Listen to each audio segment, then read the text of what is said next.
A cleric, Sheikh Mudathir Atandabada, has called on Muslims to be ready to participate actively in politics and lead the charge to institute good governance in the country.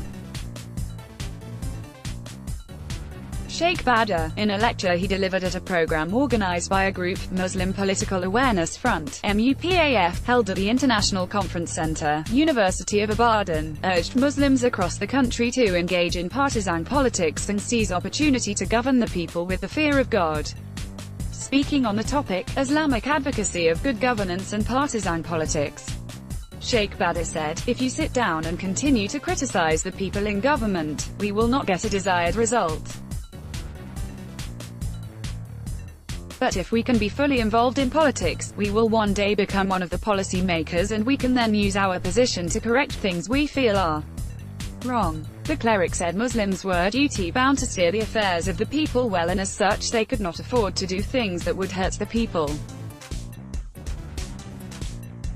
Also read, factional APC, Oshiom Hole appeals for understanding. Hay criticized what he called the government's penchant for neglecting the grassroots people, who give them more votes, and developing the already developed elite areas.